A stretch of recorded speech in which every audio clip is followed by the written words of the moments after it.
លាយឆាអំពិលទុំធ្វើស្រួលងាយបងប្អូនអាចធ្វើបានលាយនេះលាងហើយគ្រឿងផ្សំមានដូចជាខ្ទឹមសខ្ទឹមក្រហមម្ទេសហុយម្ទេសស្រស់ក៏ដូចជាអំពិលទុំដែលជាគ្រឿងផ្សំគោលរបស់យើងតែម្ដងហើយលាសនេះគឺខ្ញុំទិញមានចំនួន1គីឡូ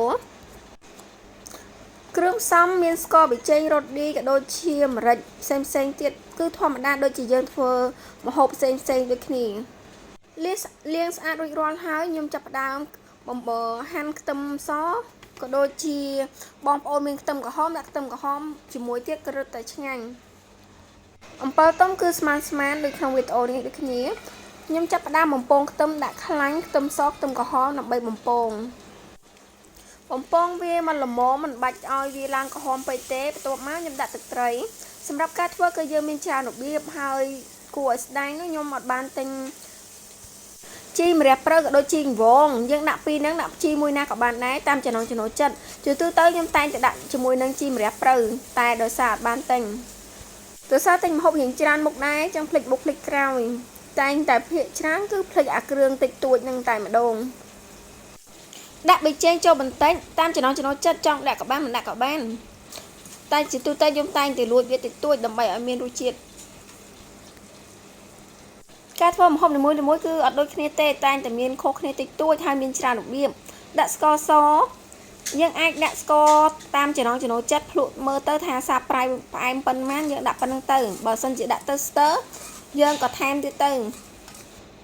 ដាក់អំពិលទុំចូលយើងអាចក្រាំអំពិលទុំជាមួយទឹកក្តៅមុនក៏បានច្រោះយកគ្រាប់ចេញតែខ្ញុំជាក់ស្ដែងខ្ញុំអត់ដាក់បានធ្វើបែបហ្នឹងទេគឺខ្ញុំធ្វើដាក់ចូលតែម្ដងកុំឲ្យវាយូរពេលហើយបន្ទាប់មកខ្ញុំដាក់ទឹកតាមក្រោយវិញពេលខ្លះយើងក៏ធ្វើវាបញ្ញាបញ្ញាអញ្ចឹងទៅក៏ចង់ឲ្យរៀងលឿនអញ្ចឹងទៅក៏អត់បានដាក់ត្រាំមានរសជាតិឆ្ងាញ់ដូចតែគ្នាទេអាស្រ័យទៅលើតាមចំណង់ចំណូលចិត្តយើងកូរវាឲ្យវារីកជាមួយនឹងទឹកដែលយើងដាក់បន្ថែមមិញហ្នឹងបន្ទាប់មកយើងចាប់ផ្ដើមចាក់លៀសចូលតែម្ដងសម្រាប់ការ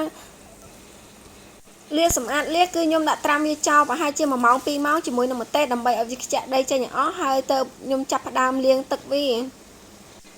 ដោយសារលានេះគឺជាលាបឹងអញ្ចឹងវាសបោភក់បើយើងមិនត្រាំវាចោលទេវាដីស្រើណាស់ក៏ចុះចូលឡើងជាមួយនឹងគ្រឿងយើងឲ្យសព្វបានល្អនិងឆ្អិនល្អហើយយើងបន្ថែមបន្ថយគ្រឿងទៅតាមនឹងទៀតដូចជាប្រេងខ្យងរួចកូរវាឲ្យចូលជាតិជាមួយគ្នាឲ្យបានល្អ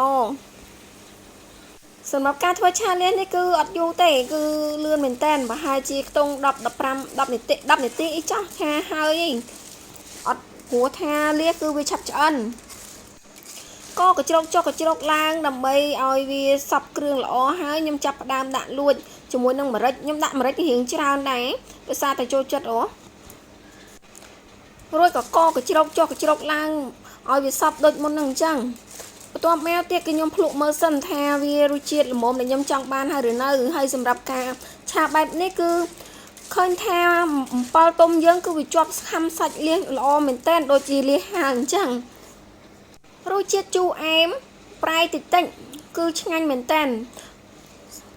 សម្រាប់ការឆាលាសនេះបន្ទាប់មកបន្ថែមទឹកបន្តិចទៀតដើម្បីរងាស់ឲ្យវាឆ្អិនល្អ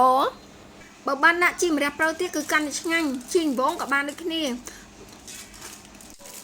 យើងកូរវាឲ្យសព្វល្អហើយមកពុះទៀតគឺឃើញថាវាឆ្អិនហើយភ្លក់មើលទៅថាចំណូលចិត្តយើងឆ្លាញ់រសជាតិបែបណាគឺយើងដាក់ប៉ុណ្្នឹងទៅ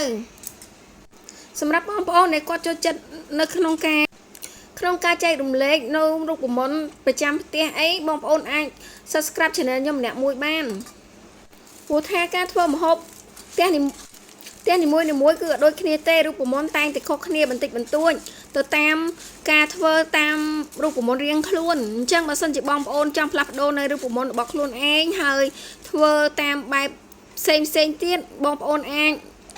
Subscribe Channel ខ្ញុំបានលាសឆាខ្ញុំបានឆ្អិនរួចរាល់ហើយខ្ញុំចាប់ផ្ដើមបង់ជាមួយនឹងស្លឹកខ្ទឹមយើងអាចហាន់ជាវែងក៏បានខ្លីក៏បានខ្ញុំហាន់ដូចជាបន្លែអញ្ចឹងបន្ទាប់មកខ្ញុំដាក់នៅម្ទេសស្រស់ដាក់កាន់តែហឹរកាន់តែឆ្ងាញ់អាស្រ័យទៅលើយើងចូលចិត្តដែរអ្នកខ្លះក៏អត់ចេះហឹរក៏មិនបាច់ដាក់ក៏បានដែរ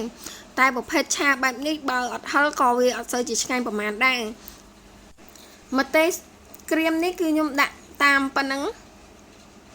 ដូចបងប្អូនឃើញនៅក្នុងវីដេអូហ្នឹងអញ្ចឹងដាក់ទៅពណ៌ឡើងស្រស់តែម្ដងគឺតំណមែនតើពេលដែលយើងដាក់ម្ទេសរួចរាល់ហើយមើលទៅគឺពណ៌វាឡើងក្រហមស្អាតតែម្ដងតែរសជាតិក៏ហឹរមិនធម្មតាដែរដោយសារតែម្ទេសម៉ត់នេះគឺវាហឹរភ្លុកមើលម្ដងទៀតបានថារសជាតិប៉ុណ្ណឹងល្មមនៅពេលដែលវារីងទឹកហើយ